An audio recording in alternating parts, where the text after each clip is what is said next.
Hello, it is me, Vianney Moreno. Welcome into the pre-show before the free show. And in front of me is our lovely Greg Tepper. And our lovely Greg Powers. So, this is just going to be me this time. So it looks like they're just going to, sit there and look pretty. And that's who they are for this entire pre-show. I had a great weekend, you guys. It was fantastic. Yeah. Was it? Oh, excuse me? No, go on. I want to hear. Just want to hear what your weekend was like. Excuse me. Excuse me? Go on. Don't let me interrupt. Tell us. Don't let me interrupt the VNA show. Okay, first of all, I'm exhausted from this weekend. Your Instagram exhausted me. I walked like 11 miles this weekend. God. For what? On purpose? Yes, on purpose. One Saturday with my best friend, about 5 miles. And then on Sunday, a pre-planned walking trip on the Katy Trail in Dallas. Yeah. I always like to go to the Katy Trail. I do too. The outpost One for place. beer. Yeah. Giant beer. Yeah, I like that place. There's one spot on the Katy Trail that I like. Yeah, the walking part of it, nah. Thumbs down. So, can I ask you a question, Greg Powers? You've been around the industry for a hot minute. Okay. 21st season, by the way. 21st this season. Upcoming year. Wow. Over 900 Texas high school football games. How often do you get recognized in public? You know what?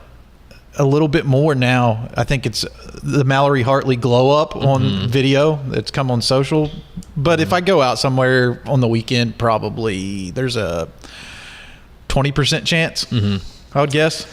So the reason I bring this up is this weekend, my wife grabbed me by the collar and threw me up against the wall and said, "I want margaritas." Yes, and that's I said, a good thing to say. I said, yes, ma'am. Yes, ma'am. Please don't hurt me. Good man. Patio and margs. And so, but we've got small children at home. And so what that means, hey, I need you to run to the liquor store to go get margarita stuff and then make me a margarita. That's what that meant. And so I drove over to our local package shop, so to speak. And I'm checking out. And I look like I've been like doing yard work. I'm in like shorts and a hoodie. I saw your yard, by the way. It looks like the Tepper dudes had a great weekend. We got the slip and slide out. It's a good weekend. And so I'm checking out, and the guy at the cashier goes, "Hey, I know you. Dave Campbell's, right?" And I go, "Yeah." And he was like, "Oh, big fan of, Bob, this and the other." Very, very nice guy. And I, walking out, I was realizing he's going to go tell his buddies, "Hey, the editor of Dave Campbell's Texas Football, he dresses like garbage, and by the way, he's a drunk." Like I thought so much. I was only thinking about. No, it wasn't that much. But like, I was thinking of all the places to be recognized. The liquor store is probably bottom 3. I think the coolest thing about getting recognized in this job is hearing the stories about where people played high school football, who they played with. And so, for instance, this weekend, I bumped into somebody that played at Cleburne, and we talked Cleburne ball for a while. We talked, there is an instant, that is the good thing. There is an instant thing to talk about. Right. Like at that point, you can be like, because, you don't have to be awkward. You can be like, oh, like you can just say, "Where are you from?" And like the best response is when they say, "Oh, it's a small town you've never heard of," and you go, "Why don't you try me?" Yeah, especially you. Yeah, because they're like, "Oh, I'm from New Deal," and I'm like, "New Deal?" Right. Let's talk about some of the dudes you guys have had in the past. Like I could cut my knowledge, put me down to like Wolf City. Oh yeah. Below that, it's like I have to like Fannindale might be tough it up for you. where you guys know a little bit more. Yeah. But there's an instant conversation topic when it does happen. And it's cool. I've been now in this job for 15 years almost. And certainly like I've been like forward facing for like 13. And so it's happened a decent amount. And let me tell you, never not like weird. I'm like, what are you, a cop? Like, how do you know this? It's very odd. I did meet one person who was a Tep and Step fan, but they listened to the audio version only, and they're like, "Yeah, there's that female voice." And I was like, "Yeah, that's me." You got recognized on voice? Not on voice, but I had to tell them. But they're like, "What? That's you?" Yeah. And then they proceeded to say something very, very nice to me. To say thank you for Did they want to talk ball and ask why you predicted their team to finish so low in district? Because I get a lot of that because my name is also Greg. Yeah. I hadn't thought about you catching strays. Oh, I catch strays all the time. Like as far. Oh, it's that Greg with Dave Campbell's. He sucks. Yeah. So we need to be more specific. Rankings. I think there may even be more. We'll call it hate mail. There may be even more hate mail with team rankings than prospect rankings. Oh, because prospect rankings, you have a lot of variance or a lot of things. Like you could say, well, you know what? This guy runs a 4.42. Yes. You're a 4.52. It's the difference in speed that probably makes up for the ranking here, or intangibles. But with teams, sometimes it's not more cut and dry. It's less cut and dry, but it's more matter of fact. Yeah, but it's also like... But here's the difference for me. I think I have a little bit of plausible deniability on the team rankings than we do, simply because it's like, this is our prediction. This is our, like, we're saying, I've people who watch this show know I say this a lot. We're wrong a lot. Like, we at Dave Campbell's are wrong a lot. We'll pick a team to finish 5th in district and they'll win the district. You know, that happens. With you, it's like, it does. I do wonder, especially, it feels very personal. Like, I can see how some players and some people would take that personal. It's like, oh, you are saying I'm not good enough. Which, like, no, you have value, and like you are more than your accomplishments, and you're not your resume. But like, right. I'm just saying this guy might be a little faster than you. Well, it comes down to, even as you know, as you rank teams, sometimes there are two teams that are qualified to be number one. Yes. Right. And there's one classification in particular I'm thinking of right now for the 2025. I'm thinking of the rankings, and I'm like, you could absolutely switch 1 and 2, and I'd be totally fine with it. Right. So, I mean, that's the way recruiting rankings are too. So, as you know, I helped to run a college scouting service. And one of the nice things about doing it that way is you put the players more in buckets versus ranking 1, 2, 3, 4, 5. So you may have 12 players in this secondary rating bucket. They're all rated the same, but when you post that list here, one of them has to be number 1 of 12 and one of them has to be 12 of 12, but they may all have the same ranking designation. And it's hard now. Just everybody feel bad for us. We have cool jobs, and this is the weird part. But like, it's hard to explain the nuance to people. I think they see you're number 1 and I'm number 4, and so therefore you're thinking that you're saying that you're great and I suck. And it's like, no, there's levels to this thing, right? And there's nuance, and especially in the recruiting. That's why I don't envy you on the recruiting thing, because in the end, ultimately, the wins and losses are going to play out. That's going to be decided on the field. There's only going to be one state. It's going to be one state champion in each classification. Exactly. With you, the difference there, and I'm sure you feel this way, there are years where the difference between number 1 and number 5 is huge. Yep. And there are years where the difference between number 1 and number 5 is like infinitesimal. And that we're in that year. Yeah. 1 to 25. Yeah. Honestly, this year. So like, this is the deepest pool of like 1 through 30. Because I think Drew Evers is number 26, and Drew Evers has over 40. So like scholarship. So you have that's a perfect example. Let's use that. By the way, we'll get to the show here in a moment. But we're talking ball, whatever. Let's take Drew Evers as an example. He's number 26. If you squinted, how high could you rank him? I started thinking slotting him in at 11. Jeez, dude, that's an enormous lead. And I think that's where it was at. And same thing, KJ Ford is number 11. Jamarion Carlton is number 14. Yeah. I have them rated as a tie. Yeah. Right? Like they carry the same ranking to me, but but that's an example. So right there, I mean, really this year Keyshawn Henderson is number 1. You feel really good about that? I feel really good about Felix Ojo being at number 2. And then after that, it's like wheels off. Yeah. But I think that nuance right there that requires a conversation, and like the magazine is going to come out and we're going to have a super team. You know what I mean? Yep. With like the best players at each position. And when that comes out, you don't have 6 pages to explain, hey, by the way, like the guy who's actually would have been 4th team super team if we had one, I could have very easily slotted him in at that first team super team, but this is a matter of the very tiny differences. You don't have that luxury, and that's why they pay us the big bucks. It is ball talking. I'll just pull back the curtain a little bit more. For the super team, it's really tough at some of the premier positions, the skill positions, because at offensive line, you go to third team, that's 15 offensive linemen. Yeah. There's only 3 quarterbacks. Right? Right. Oh, yeah. So that's fair because there's 5 offensive linemen on a team and only 1 quarterback. But you get to go deeper into your O-line bag of rankings to add guys into the super team. But there's only 3 quarterbacks that are going to make it. Yeah, like if you're the 15th best offensive lineman, you're a third team super teamer. If you're the 4th best quarterback, you're SOL. Yeah, you're out. And that's just wild. Anyway, all that is to say, he is the Greg that is perfect, and I am the Greg that sucks. Hit the theme expo.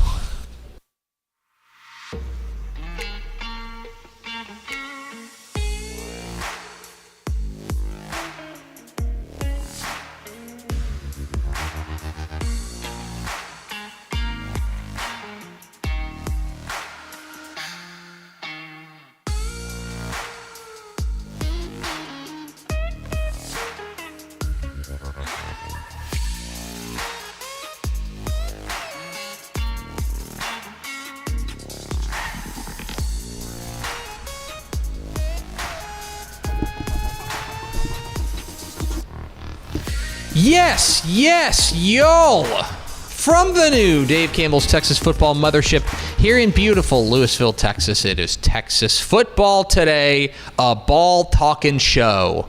My name is Greg Tupper. I'm the editor-in-chief of Dave Campbell's Texas Football and TexasFootball.com. Thank you for spending part of your day with us. Whether you're watching us live at TexasFootball.com, Facebook, YouTube, Twitter, and apparently Instagram, We on the gram. or you're listening to us on the podcast, which you can subscribe to on the podcast vendor of thy choice. Either way, thank you for doing your part to support your local mediocre internet show. I am sitting over there in her lair, making us sound good. I don't really have a nickname for you, V&A Moreno, but it's V&A Moreno. What's up, you guys? How's it going? It's Hi. V. Most people call me V here at the office. V? Yeah, V. Okay. V Or for V. Vendetta? Yes. Okay. And sitting to my right, a man who never holds a vendetta. It's Greg Powers, our director of recruiting here at Dave Campbell's Texas Football. Hi, bud. Howdy. Yes. How was your weekend? Great weekend. Yeah? Awesome. Spent, shout out to the wife. Her birthday's coming up. So we did a birthday celebration this weekend. We had a good time. Good job. As you can see, got a little sun. Maybe you can't see. No, I can see. I A little can pink see. today. You're looking like a snack. Absolutely. Today is... What are you laughing about? Nothing. There's guys being dudes. Today is Monday, June 9th, 2025. 171 days to Thanksgiving. Happy birthday to my friend, to your friend, to your friend, to a friend of the animals, Lance Pickle. LP. Let's go, LP. The birthday of our friend Lance Pickle. Happy He birthday. turns an age. Thank you for all the gifts you've given us here, namely Ashley Pickle, LP. Yes. And Jake. And Jake, yeah. Jake's great. Yeah. But here And Tris. specifically. Oh, yeah, here specifically. Here specifically. It would be AP. Ashley Pickle. Anyway, happy birthday, Yes. LP. It is episode 1864. On today's show, folks, we got This Week in Recruiting. That's why he's here. I mean, he can be here anytime he wants, but that's the booking purpose behind him being here. We're going to talk about the biggest news and notes from across the state of Texas on the recruiting trail. And then back half the show, Matt Stepp was out at a state qualifying tournament for 7-on-7. Had the opportunity to catch up with Royse City head coach Andrew Kovven, hear what those Bulldogs got cooking out there in RC. We'll hear from him coming up here at the back half of the program if you have the courage to stick with us. Do we have first 4 through the door? We do. We Yeah. have jersey number 69, Nice. Lowell Good, Ed McLeroy, and Joey Oh, Hill. no. Oh, man. Did I... McElroy? Oh, man. I'm going to hear about it from Ed, too. No, Ed. Please. Email incoming in 5, 4, 3. Ed McElroy. All right, let's get this thing back on the rails. Sorry. I'm Greg Tepper. That's Greg Powers. This is This Week in Cruton.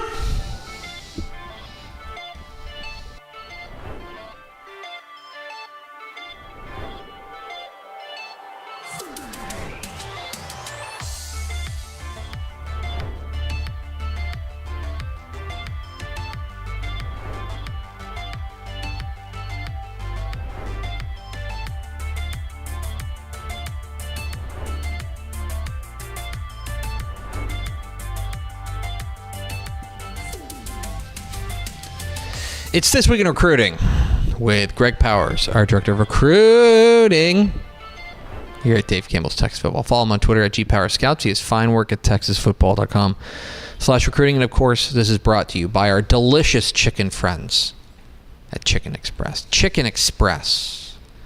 A slogan should be said here that I don't have prepared. It's great. It's great. It's fried chicken. It's fried chicken. And what are you, too good for fried chicken? If you're too good for fried chicken, I'm not. We just need to talk. I am not. As a matter of fact, yeah. Maybe Chicken Express for lunch today. I was going to say, going to be about lunchtime. Whoa. Let me tell you, when you have a day, Chicken Express to me always feels like the ultimate comfort food. When I'm having a tough day at work, it's just like, let me go get an instant upgrade to my day. You can't be upset if you got one of those yellow boxes in front of you. Yellow box. Those are actually the games that I go to when the yellow box is there. Mm-hmm. Especially when the teams get them. Because a lot of teams get the yellow box for the post game. Mm-hmm. I'm always sweet talking the coach to try to talk my way into one of those boxes. Coach, I'd like an interview, but more importantly, for sure. It's Week in Recruiting. Let's start with our prospect on the rise. I'm really glad we're talking about this guy. Let's do it. Let's talk about Mount Enterprise senior athlete Kagan Ash, who is this week picked up his first Power 4 offer from Texas Tech. He got it thanks in part to the fact that he was the running back MVP at the Next Level Athlete Showcase in January. Kagan Ash has been a mainstay for Mount Enterprise for years. Like, his rushing numbers are out of control. I have those numbers for you if you need them. Kagan Ash is that dude, and I'm glad that he's getting the attention, because one of the things I always worry about is really good football players just getting overlooked because they play at the wrong school. And Mount Enterprise is a small school, right? It's a 2A program, but Kagan Ash is that dude. 6,820 yards. Jeez. 99 career touchdowns, 96 rushing touchdowns. Last year, he went for 32 touchdowns in 1960, but he also flipped over and added some valuable reps on the defensive side of the ball, 49 tackles, 9 TFLs, and an interception return for a touchdown. And I think he could play on either side of the ball. You mentioned that he won running back MVP at the Next Level Athlete Showcase back in January here in Dallas. There are a lot of schools that have a high interest in him on the defensive side of the ball to play linebacker. Mm-hmm. He's a little bit bigger than his listed measurements. We had him officially at 6 foot, 199 pounds back in January, so he's pushing right at 200. He should remind a lot of Texas high school football fans of former Mineola star Dawson Pendergrass by his style of play and the fact that he could contribute on either side of the ball in college. And it was great to see him get rewarded with an offer from Texas Tech following a big camp performance. And this is a note for other recruits that are listening to this today, and you want to be the next Kagan Ash. Mm-hmm. There's still room at some of these camps to get out there and get in front of some of these coaches. We have a full list of those camps on the site, so find one for yourself and try to get in front of some coaches and work out. Good things can happen. He is a testament that if you keep grinding, you know what I mean, then good things will happen to you, and that is obviously the case with Kagan Ashton. Big expectations for Mount Enterprise as well as he enters his senior season. Let's roll on and talk about our commit of the week. Our commit of the week, we're going down, staying out east, kind of Sulphur Springs, senior offensive lineman Vincent Johnson. The big fella. All 6'5", 310 of them, and he is heading west to Stanford as the... Oh, sorry about that. That's my bad. Oh, no. TCU. Never mind. Vincent Johnson committed to TCU. He committed to TCU. That's my fault. That is very much not on the West Coast. TCU is located in Fort Worth. It's a little west of Sulphur Springs. That is true. He is heading west. TCU, Vincent Johnson is heading there, a big get, and I mean that in the literal sense. Yeah, huge get for TCU. He's a road grader. And the first thing that you're going to notice when you're watching this tape is how strong he is at the point of attack. And he's playing left tackle for Sulphur Springs, but I think he kicks inside to the interior at the next level. He's going to be a massive road grading interior offensive lineman. He's the number 9 interior offensive lineman for us in this rankings class. And I have to tell you, this class on the inside is quite special. I can't remember a class as deep on the in the trenches in quite some time. And we have some of those bookend left tackle types, but this year it's loaded with guys who will pancake you. And speaking of pancakes, new TCU commit Vincent Johnson had 50 of them last 50. last season. 50 pancakes, and that cashed him in for All-State honors, TSWA, and Padilla Pole All-State honors. So he picked up some big recognition for picking up all those and mashing all those defensive linemen. He is, how do I say this? The game is not nuanced for Vincent Johnson. When you watch his tape, you're just like, what if he just like bowls people over? Like it's a violent brand of football, but he is exceptional out there on the left tackle spot, and obviously TCU getting a big get there with the 310-pounder out of Sulphur Springs, Vincent Johnson, the newest commit to TCU. Let's round it all out with our underclassmen of the week. Our underclassmen of the week. Going to Atascocita to talk about their cornerback, right? Trenton Blaylock, who this week had a great visit to Texas A&M, and as a result picked up an offer from Texas A&M. He's starting to blow up. The 2027 playmaker has got offers from places like SMU, Texas, Ole Miss. This is a guy who's going to be one of the next big things there for Atascocita. They tend to reload, and that secondary is looking very loaded. Trenton Blaylock, the cornerback, is looking very strong. And if you're a Texas high school football fan or a football fan in general, the Blaylock name should ring out to you. Of course, his father, Derek Blaylock, was an accomplished NFL running back. Last year, the class produced Torrey Blaylock, who was one of the top-rated recruits in the country. His brother Tavian played at Wisconsin, I believe. And, it's just a football family deep with tradition, and he's next in line, and you're going to watch his highlight tape here and see a lot of down the field playmaking ability, see him open up some stuff on the offensive side of the ball. But I like his tape at defensive back. I think he has the size and the ability to make that a future calling card for him, and there you see him in the flats making a tackle on what I would assume is a very talented wide receiver, because guess what? Every wide receiver he plays against in his district is talented, right? It's one of the top districts in the state. Their run and march through the playoffs always makes these Atascocita players battle tested. And I'm going to give a shout out because he was the fastest man at his camp stop in College Station. 4.45 40-yard dash, and that helped power his offer. He's going to get all the big-time offers, and he's going to be one of the biggest recruits down in the Houston area in the cycle. A&M, the latest in the door for Atascocita 2027 cornerback Trenton Blaylock. Always the fastest the next through our door is Greg Powers, our director of recruiting here. I think I appreciate that. Football. It was a good effort. Yeah, I was trying. Listen, it's magazine day. We sent the magazine to press today, so a little frazzled. Follow him on Twitter at GPowersScout. See if I can work at TexasFootball.com/recruiting. Powers, thanks, bud. Appreciate you having me on. A little bit later, we'll celebrate the end of the magazine. I'm ready for that. I'm ready. Magazine celebration's a big deal. This is Texas Football Today. We're here Mondays and Thursdays on TexasFootball.com, talking football in the Lone Star State. You can follow us on Twitter at TCTF, like us on Facebook, Facebook.com/Dave Campbell's. Follow us on Instagram, Instagram.com/Dave Campbell's, and of course, see us at TexasFootball.com. Hope you'll consider going to TexasFootball.com/subscribe to become Dave Campbell's Texas Football subscriber. If you just want, this is actually the easiest time of year for me to sell it on you. If you want the 2025 summer edition of Dave Campbell's Texas Football mailed to you, TexasFootball.com/subscribe. The fact that you also get a year of Dave Campbell's Texan Live, and the fact that now the UIL season is over, so you'll get the entirety of the 2025-26 athletic calendar of UIL events on TexanLive.com, streaming on your device as part of your subscription. Kind of a no-brainer. Go to TexasFootball.com/subscribe. Greg Powers is a subscriber. I am, actually. What are you, better than Greg Powers? TexasFootball.com/subscribe. Coming up here in just a moment, Matt Stepp caught up with the head coach of Royse City, Coach Andrew Kovven. We'll hear from him, but first, a word from these valued partners. Hi, I'm Jennifer Potter, Executive Director of Be Well Texas. Too many people are struggling alone these days, and alcohol and drug deaths are increasing. We started Be Well Texas to offer high-quality, science-based addiction treatment and recovery services anywhere, even at home. We provide compassionate, caring support virtually or in person. In many cases, there is no cost for treatment if you don't have insurance. Really. Welcome to Be Well Texas. We're glad you're here. Hey DFW residents, get your grocery essentials in minutes, not hours or days, with Wing Drone Delivery. Forget about last-minute trips to the store when you need things like cereal for breakfast before school, medicine for a cold, or snacks for a movie night. Wing's drones get you quick, no-contact delivery in as fast as 15 minutes.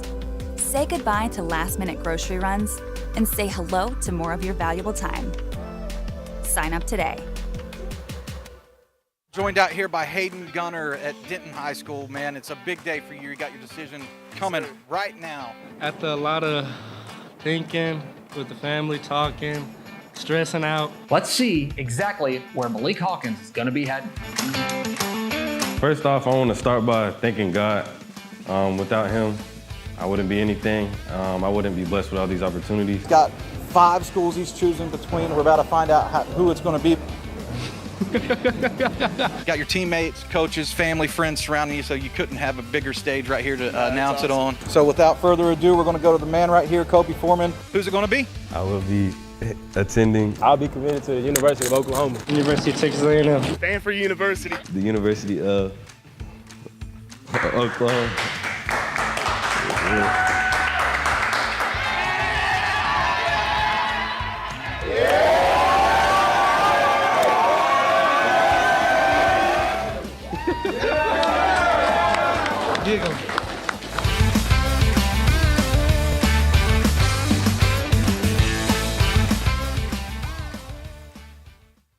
Every legend starts with a vision. For Dave Campbell, that vision was clear. Tell the story of Texas football like never before. In 1960, he built something no one had before, a magazine that became the Bible of Texas football. Coaches, players, and fans didn't just read it, they lived by it. His words shaped the game. His vision built a legacy. And his name? It will always be written in the story of Texas football. Dave Campbell's Texas Football, where legends begin. Matt Stepp, Dave Campbell's Texas Football, back here in Grapevine, Texas at the Marcus 7-on-7 state qualifying tournament. The Shores, a beautiful Lake Grapevine. I'm here with the head coach of the Royse City Bulldogs, Coach Andrew Kovven, before his guys get started today competing. Coach, appreciate you taking a few minutes to chat with us this morning. Yeah, appreciate you being out here. And we're on some grass, good grass. You were mentioning the grass out here. You could probably do some putting on that. Have you been working on your short game at all? We played last week. I'm still terrible, but we enjoyed playing. So okay. And the grass will be a little bit cooler than the turf as well once the weather heats up. So it looks good. We're glad to be on some grass here today. Now, Coach, first off, you guys are competing in 7-on-7, and this is your second qualifier of the year. And we all know UIL rules prevent you from coaching, so you got to be in the end zone as one of the uglier cheerleaders in the world. So when you're watching your guys compete, what do you want to see out of them today? Yeah, I just want to see them execute and play with great effort. Just competing, that's kind of the baseline for us. We did a SQT 2 weeks ago, played well. I think for us where we're at right now, I would like to see us win, honestly. I would like to see us win it. So that's kind of what we're expecting today. Now, how are you? You've been at places that have gone to the state tournament. I know when you were at West Mesquite, I think y'all went to College Station a couple times, and when you were at Rockwall as an assistant coach. Now that you're a head coach, are you one of those guys who hangs on every play and you're living and dying with every play, or are you pretty relaxed and let the assistants kind of holler and scream and you just kind of lay back and watch? Man, I feel like I go back into offensive coordinator mode. I have this expectation when I get out here. I'm like, all right, I'm just gonna let the guys play, let them compete, not get worked up. It's not real football, as we say. And then as soon as the game starts, I feel like I get pretty worked up every play. And so that's the competitor in you, right? I know, that's the deal. It's like you want to come out here and compete, and then you're out here, you're like, no, not compete. We want to win. Yeah, so I'm sure you'll hear us hollering a little bit. There you go. That's all right. Nothing wrong with that. Now you have a squad that I know last year. First let's talk about 11-6A. I don't think it gets the credit. 10-6A. I'm sorry, 10-6A. Yeah. 11-6A a lot of time gets all the credit with Duncanville and DeSoto, and rightfully so. Those guys deserve credit. But I don't think 10-6A gets the credit for week in and week out. Yeah. I mean, there's 7 teams in that district, and there are 7 really – I think last year you could have taken you guys, Tyler Legacy, and Rockwall Heath, and put those guys in a lot of other districts, and they're second, third, maybe even competing for district championships. For sure. The depth in your district, for sure. It's week in and week out. It's a grind, isn't it? Yeah, it's fun though. Every Friday night, man, you are really fighting for a playoff spot. There's no Friday nights off. Every game is important. Like you said, you're playing Longviews and Rockwalls and Heaths and North Forneys, and everybody's talented. Everybody's got good coaching staff. So, but that's what makes it fun. That's what makes it fun. That every Friday night, man, you are playing big time football and coaching in big time football games. So we enjoy it. We love it. When you have a team that I think this year's team is there's some talent, but a lot of it's young talent. It is. So when you're trying to integrate that young talent, that jump from playing freshman JV football to playing on Friday night is really, really big. And even with talented guys, there's a learning curve there. Yeah. How do you as a coaching staff try to work on putting those guys in positions to be successful? Yeah, I think the only thing that's a little different for us is with this young group is just their mentality. It's just a different mentality than I've seen at other places where I've been, where we were good on the freshman level as well. Is that, as a coach, you worry about, all right, they're really good as a freshman. Are they going to take a hit to their confidence when they move up to varsity and get banged around a little bit? But I do not worry about that with this group. Man, let me tell you, they are really, really talented. But their mentality is on a different level. It's like they are varsity football players already, and they've already done it. So I don't really worry about them getting knocked around and their confidence getting dinged up. I truly expect us to start 6 sophomores, and I truly expect those 6 guys to freaking get after it. There you go. Well, you mentioned you got 6 sophomores, and so when you look at some specifics of your ball club, what are some areas where right now you want some young guys? There's some positions that are up for grabs, and they could be won during summer strength and conditioning and putting in that work. What are some areas where you're still looking for some young guys to maybe grow up and take that step this summer and snag that starting spot? Yeah, I think this year for sure we are more explosive at the skill position. I think at receiver for sure we're going to have some of those young guys playing, which is good for us. We can get the ball out quick and just let them catch it and get to work. And then as far as just any position specifically, man, we kind of got them sprinkled around. I mean, we'll have a sophomore right tackle. We'll have a sophomore defensive end. We'll have a sophomore linebacker, sophomore free safety. So they're kind of spread out. And spring ball, I saw what I needed to see out of those guys to know that when we go play on Friday nights, it's those sophomore guys they'll be flying around like anybody else. So. And you wouldn't mind a couple of young guys. You never have too much depth, especially in the trenches. So some young guys in the trenches grow up a little bit. That'll be a good thing as well, I'm sure, right? For sure. And they got a motor too, those guys I'm talking about. So I'm excited about it. Final question for you. Now you're a little bit more than a year into your tenure as a head coach, and I've heard a lot of young coaches, when their assistants go, I don't know what that guy's doing in the big chair. When I get in the big chair, I'm going to do this and I'm going to do that. Now that you've had a year in the big chair as a head coach, if you could go back in time a year and 3 months ago and give advice to yourself before you got the head coaching job at Royse City, what piece of advice would that be? And I think what comes to mind first is the off season. I think once I got there that first day, I'm thinking about budgets and middle schools and camps and staff and kids and schedules and just all of that stuff and ordering and gear and helmets and equipment. You're thinking about all that stuff on day one. Even that first week, I would just tell myself that you got time to get all that sorted out. Focus on the off season for how much time you got those guys right there, because it's not a lot. And really, really focus on what type of off season you're about to put those kids through. That's what comes to mind most to me. One other thing I've heard from head coaches now is, when you become a head coach, you don't get to coach near as much football as you did when you were an assistant. Yeah. Are there days where you still get to get out there and get your hands dirty and coach? And do you feel like that those are the fun days when you actually get to coach football instead of doing all the administrative stuff? Absolutely. It is a lot. There's not enough hours in the day to get that stuff done. I always say this, man, working with Trey Brooks at Rockwall, I got to see how he managed his time, and that's truly what it's about, because it's a lot for both. And you just manage your time wisely. And I tell the kids every day, the best part of my day is getting to the athletic period and coaching football. The administrative stuff, it's fun, but it is time consuming. So by the time I get to that last period, man, I'm cranked up, ready to coach football. So that is the fun part. Well, no coaching today. We're going to do a lot of cheering. So there he is, Andrew Kovven, the head coach of the Royse City Bulldogs. Coach, appreciate your time. Appreciate everything you do for us. Thank you. There he is, Andrew Colvin, head coach of the There you are. Hello. Andrew Colvin, head coach of the Royse City Bulldogs. Joining us, Matt Stepp, earlier the state qualifying tournament. There we go.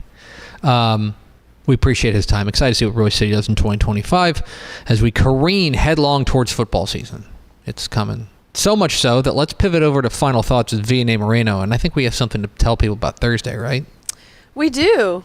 And people are in the chat already making some predictions. For what, Vianney? For the cover reveal. That's right. This time, Thursday, right here, this bat time, this bat channel, we will be revealing the covers, plural, of the 2025 summer edition of Dave Campbell's Texas Football, the 66th annual edition of the Bible of Texas Football. We're so excited for you to see them. It's been a secret we've been keeping for a long time, but a secret no longer. On Thursday, that is when we will reveal the covers of the 2025 summer edition of Dave Campbell's Texas Football. Make your appointments now to be here to find out who will join the long lineage of Dave Campbell's Texas Football as part of our cover reveal. We're very excited about this. Of course, I will tell you that we have two covers. We have a main cover featuring Vianney Moreno and a gatefold cover also featuring Vianney Moreno. We just decided to go full on of just like Vianney on the cover. It's about time, I think. Two different angles. It's actually same photo shoot, but like different shots from the same photo shoot. One of them, she's looking directly at the camera, and the other one, she's like looking slightly off. So if you ever needed multiple photos of V&A with the masthead on it. Who wrote my story? Right. That was Carter. Carter wrote your story. Carter wrote a story. Carter wrote a story about you. It's great. It's a really good read. Yeah. Page turner. Anyway. That is going to do it for us. Thanks for spending a little bit of your day with us. Follow us on Twitter at DCTF. Like us on Facebook, facebook.com/Dave Campbell's. Follow us on Instagram, instagram.com/Dave Campbell's. And, of course, see us at texasfootball.com. Thanks again to Andrew Kovven, head coach of the Royse City Bulldogs, and to Greg Powers for being our guests. For Vianney Moreno, I'm Greg Tepper. Vince Young, please meet your Player of the Year trophy. We'll see you Thursday for the cover reveal of the 2025 summer edition of Dave Campbell's Texas Football here on Texas Football Today. Bye.